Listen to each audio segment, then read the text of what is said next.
We're going to move to our weekly movie review from director Joseph Kosinski, who did Top Gun. Yes. Is that accurate? No. Top Gun Maverick? Wasn't he? Did you do Oh that? yeah, I'm sorry. Yeah. I was like the original Top Gun. I was like, No, Maverick. Yeah. Maverick. Yeah. Yeah, And he's going to be yeah. doing he's going to be doing an F8 or not an F18, a Formula One movie Formula One movie. in Yeah. which they use many of the same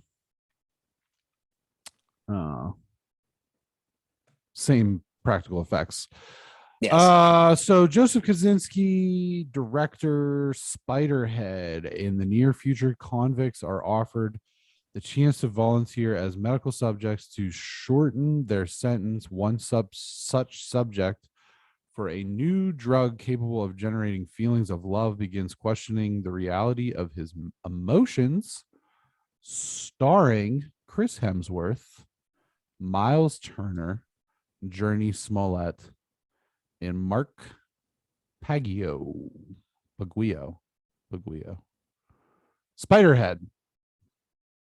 Thoughts? So Netflix. based off George Saunders' story in a New Yorker, it was weird to see like New Yorker as a production company on this, where Jane and I were watching it, like, this is weird. And then you realize because it was George Saunders. It was a short story from George Saunders. And I read what the George Saunders story was about and read kind of like, it sounds weird. It was a long synopsis of the George Saunders. It felt like I was reading the short story essentially.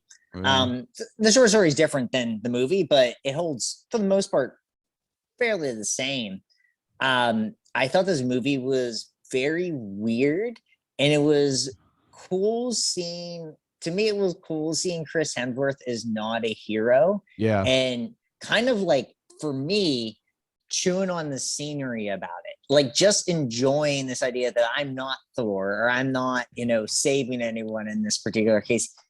Although he thought he was saving humanity, he wasn't actually saving anyone. It's a weird way to put things. Like, you're saving humanity, but you're not saving anyone. And I thought that was well done. I just like Miles Teller at this point. I've liked Miles Teller for a while, so there's nothing on that end. I thought like the side storylines were a little off, and I didn't care so much about. I like the way it ends with Miles Teller and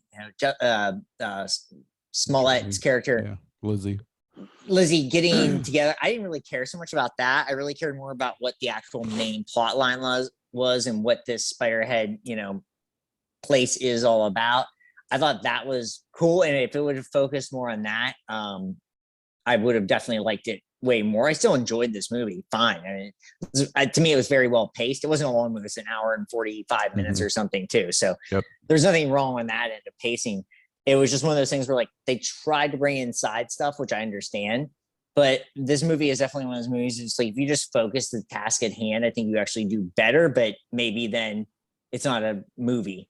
It's just, it is what it is at that point. So I like it. I thought the performances were all pretty solid. Like I said, I liked Chris Hemsworth being a villain and kind of enjoying it. And then Miles Teller actually is like not a good person, right? But you have to kind of root for that character.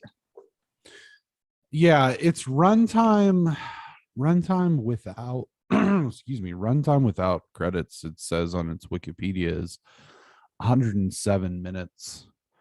So yeah, just shy of 2 hours. I like Hemsworth being a villain and also not using physicality to be a villain. Right. Because obviously Chris Hemsworth elicits thoughts of, he's Thor. He's going to play Hulk Hogan. He's a big dude. You know what I mean? He's a big physical guy. He's a physical style actor. And to see him just kind of like be just sort of a douchebag was really kind of refreshing. It's brains and not brawn. It's literally, he's very smart, and that's kind of what it was putting on to. So the thing that I thought about this movie was I felt like it was the sum was not as great as its parts. And what I mean by that was I thought Hemsworth's role and the way he portrayed that character was, as I said, very refreshing. I thought Miles Teller was fine. as the character that he was, but the movie itself was like, it was like, oh, this feels like Next or Ex Machina, except if it wasn't good. And that's kind of like the overall vibe that I got was like, I don't hate this, but I don't like it. Okay, I don't think it's good, but I don't think it's bad. And that's where I was kind of like, okay, you know, Hemsworth is kind of like, he's a douchebag, kind of like Oscar Isaac's character in Ex Machina, but he's not as much of a douchebag. And the Miles Teller character was a lot of things that character was, but not to the same level. And that's what I just kept going back to. I was like, I know it's different. It's like, you know, it's these behavioral drugs, which, by the way, the name Darken Flocks was ridiculous. But overall, that's the vibe that I got. I was like, oh, this is like great value Ex Machina. Well, isn't that, and that sound weird, isn't that just Netflix produced movies are always just great value? Yeah, like whatever. The generic version of. Yeah, they're whatever. You know, it not the like, because we watch many and I've enjoyed Netflix movies, but they are the great value where it's like it still gets your attention. Right. You just don't want these movies to be 3 hours long. I mean, that's kind of the thing too. It's like as long as they can keep them under 2 hours, it's like it's entertaining enough. Right. And yeah, they're not winning any awards. And there have been Netflix movies that have won awards. And I'm not saying that, but like for the most part, it is a great value representation of something. Because Ex Machina is like one of those really slick movies. Like, just so perfectly well done. And I've probably seen it 5 times now. And every time I'm like, that movie is awesome. Yeah. Alex Garland, Men's supposed to be really good too. You tore her apart. Watch me tear this fucking dance floor up. Yeah. Oh my God. Oscar Isaac's so good in that movie. That whole movie. It's great and terrifying just for different reasons. But yeah, I mean, that's kind of where I was at with this. I was like, I don't like what's the most average score you can give something, a movie? 6.5 to show that it's not bad, but it's not good. 6.5. That's what I think would land on this. And I would give it a 7. I was like, I didn't think much more than you did. I think for me, I enjoyed the idea of like Chris Hemsworth just, and you mentioned the non-physical, but being a douchebag. Yeah. You don't, and Thor is kind of a douchebag. I know that sounds weird to say, but it's like he's still not a hero like the same way that like Doctor Strange or Iron Man. Right. But in this way, it's like he's this douchebag who doesn't care about anything, and it's just so single mindset.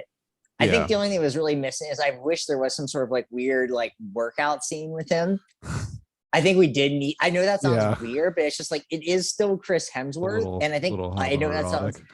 I think you need to do something like that where he just like is getting into it. Like that would have been funny. It just would have been funny. Like in a way though, too, I feel like it would have fit the character. I mean, at the very beginning, he's on the exercise bike or whatever. But I loved how I will say, Hemsworth was my favorite part of this movie, like the whole way through. Sure. And like when the chick kills herself, like stabs herself in the neck and bleeds out. I love how like fake calm he is. Yeah. Like that really, to me, that really sold just like how much of a scumbag this character was. He's just like, it's going to be all right. It's going to be great. It's fine. Did you know what I said when that happened? I was just like, dude, you got a fucking dart in your neck. Yeah.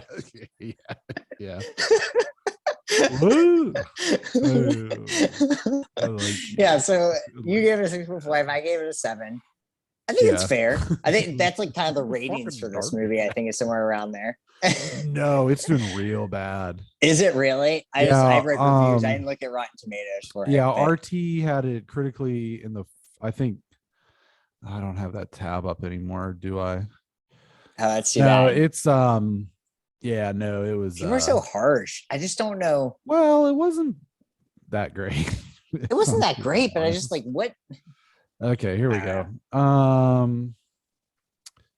was gonna say I had it, which we've also said RT is not really the appropriate way to grade movies. Yeah, but it gives you a starting point, to start to talk about some of these things. 42 critical, 31 audience. And wow. What to know, critics consensus, Spiderhead's top shelf cast and well-written source material are almost enough to compensate for its frequent failure to live up to its potential. So I gotta read the George Saunders short story about it. I think it'll be fun. Okay. You got a fucking dart in your That's what I said. Is that from old school or what is? That's from is old it old school. Okay, yeah. Fucking dart in your neck. That's just one of my favorite things of all time. So yeah, I absolutely love it. Wow.